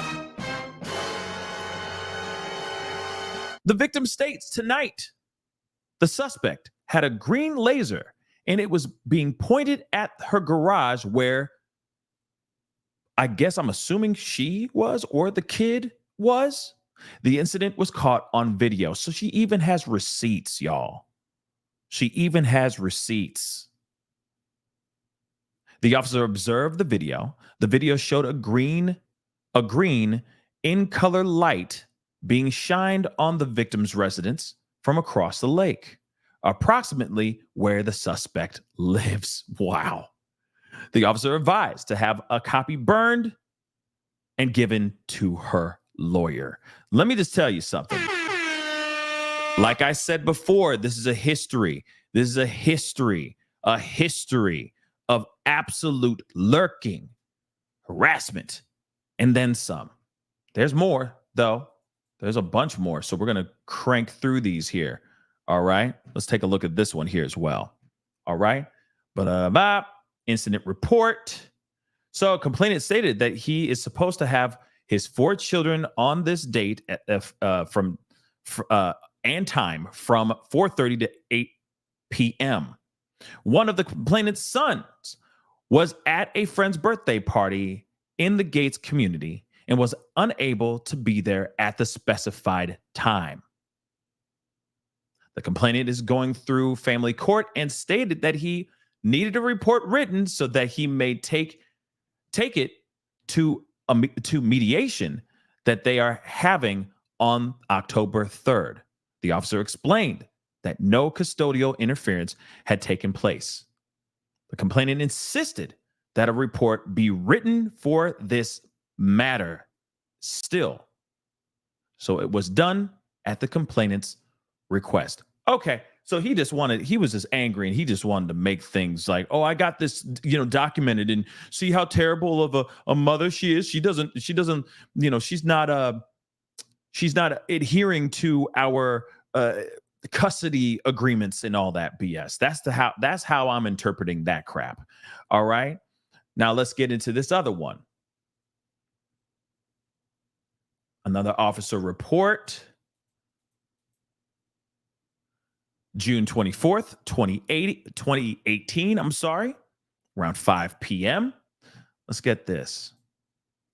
So this officer, okay, according to this officer, I responded to this particular area of Horry County. The suspect called this time because the mother had apparently agreed to let this, I am assuming a kid, stay with the suspect this week, and that an officer had verified that on an original report date. However, the suspect stated that he was now being told by the mother of the children that she was going to call the police if he did not return them.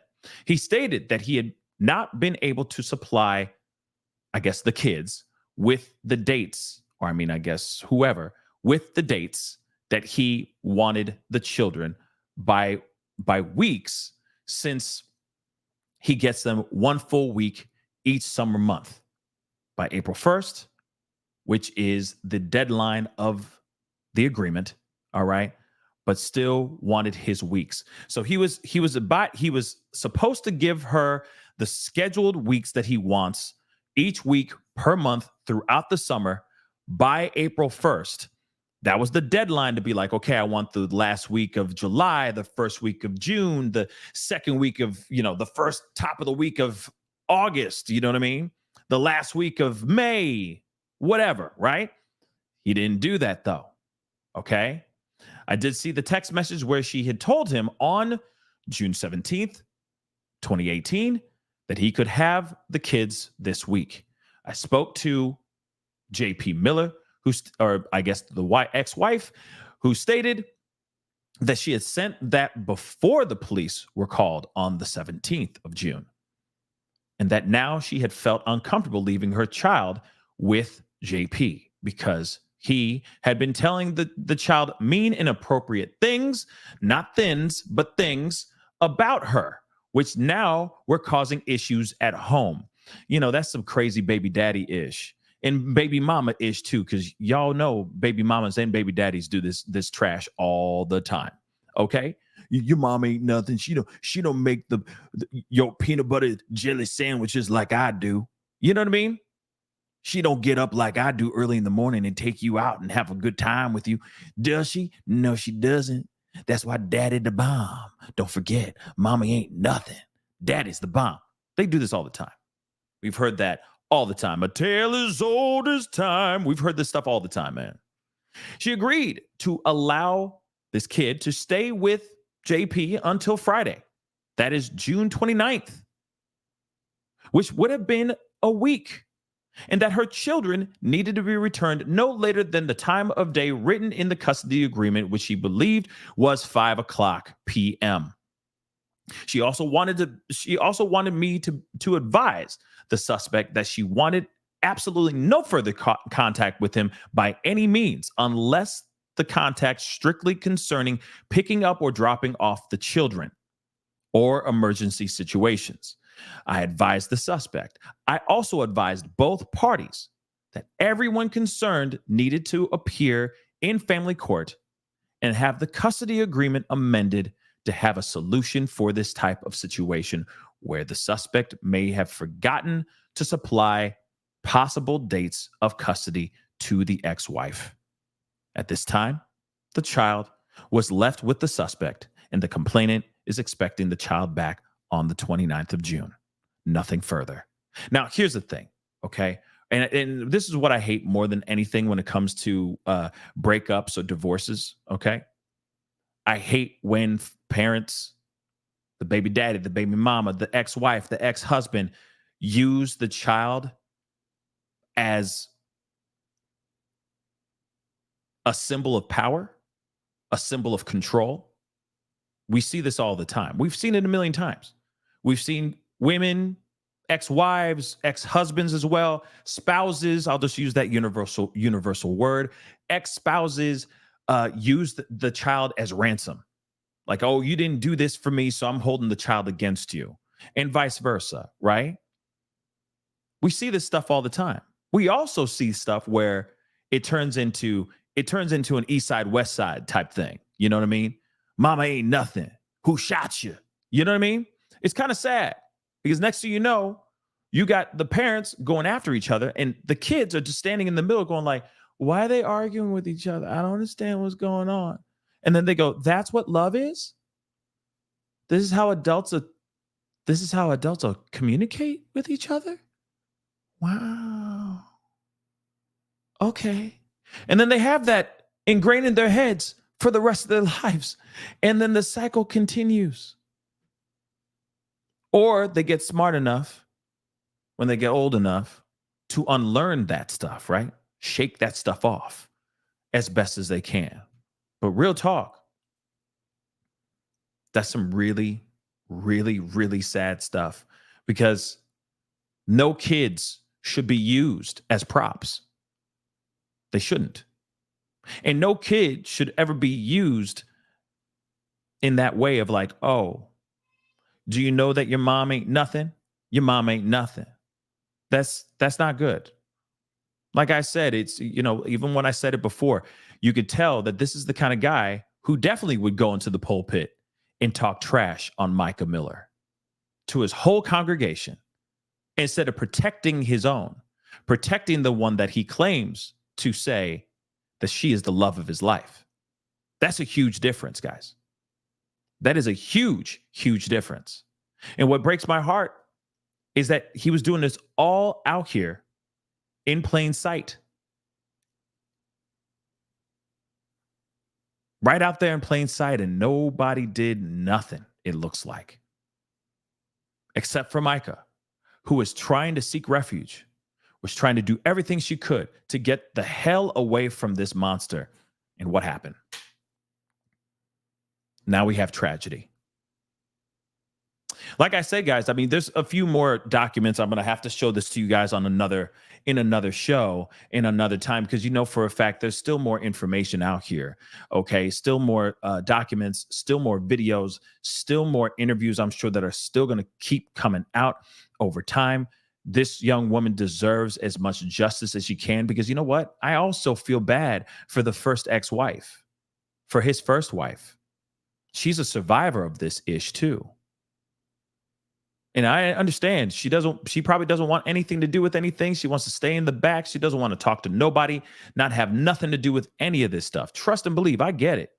I get it. But at the same time, I hope she is thanking her lucky stars that she is away from this monster, and that this monster's truth, the truth about him being a monster, is coming out here for everyone to see, so that she can literally turn to everybody and go, see what I had to deal with. It's just something to think about. But it's a repeated cycle that we've been seeing with the ex-wife all the way to Mica. And if it doesn't stop now, he's going to do it to somebody else. Guarantee you that. Shelly, thank you so much for becoming a member. And Michelle, thank you so much for becoming a member. Welcome to the family. And just like Shelly and Michelle, please do me a favor. Hit that join button down below. Become a member. That would be greatly appreciated.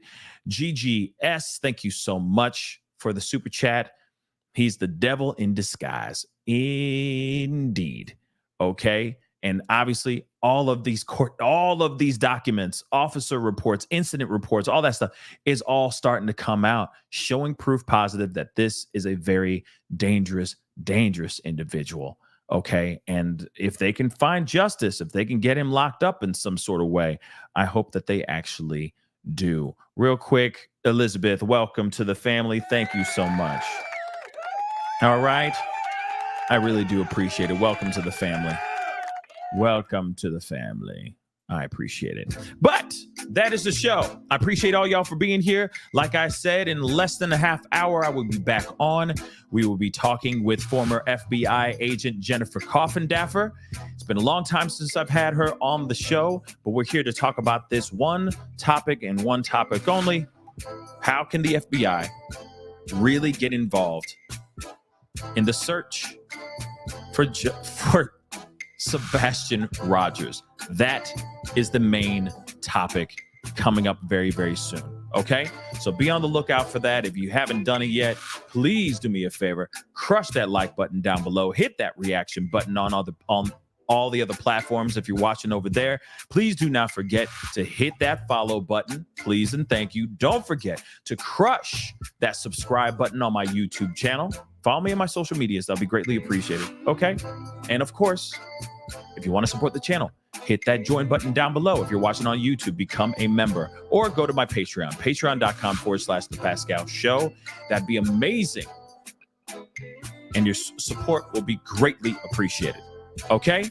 Anyway, guys, it is time to get going, but I'm going to be back on in less than 30 minutes. So I'll be seeing you guys very, very soon. Okay? Much love to you guys. Be safe out there. And I'll be talking to you guys very, very soon. Be good to yourselves. Be good to one another. Let's not forget that. All right. And I'll see you guys very soon. This is the Pascal Show. Bye.